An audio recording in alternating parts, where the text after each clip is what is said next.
Hello, and welcome to this short presentation on managing the classroom, designing environments.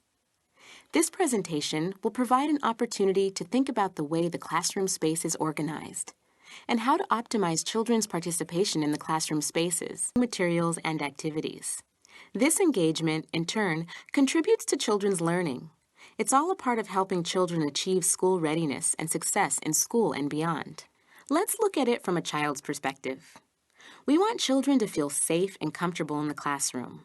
We want them to be interested in the learning activities and to take full advantage of being at school, and take full advantage of the activities you've planned and the materials you've selected.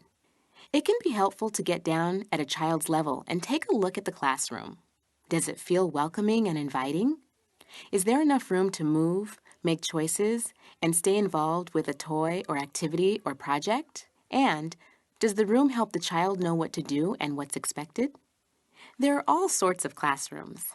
They differ by size and shape, amount of light and wall space, placement of sinks and counters, and amount of storage. Figuring out how to design the physical space and to maximize children's interactions within the space will take some time. Make a floor plan. Move things around. Take a look at other classrooms and see what works. Here are a few things to think about when designing your space and making it as workable as possible.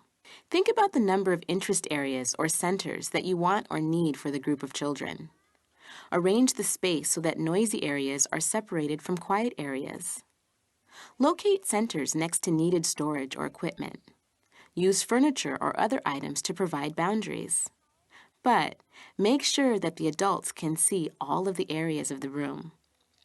Make a space for the whole class to gather as well as areas for smaller groups to work and play. Think about traffic patterns.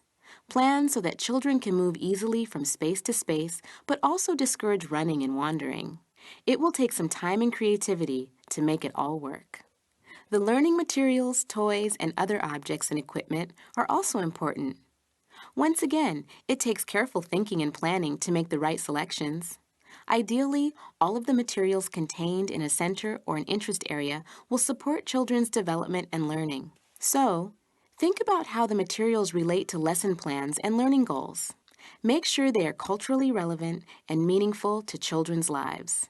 Provide sufficient variety and quantity, but not so much as to overwhelm the children. And plan for integration of learning across domains, as well as what you'll need to individualize for the children in your group. We include one more feature of the environment when designing the environment for maximum learning. Teachers want to be intentional about how they group children, whether it's a decision made in the moment or as part of lesson planning. Match the size of the group with the purpose of the activity. Think about the children who will be in the group. Young children need opportunities to participate and learn with the whole group, smaller groups, and they will thrive with a bit of one-on-one time with an adult.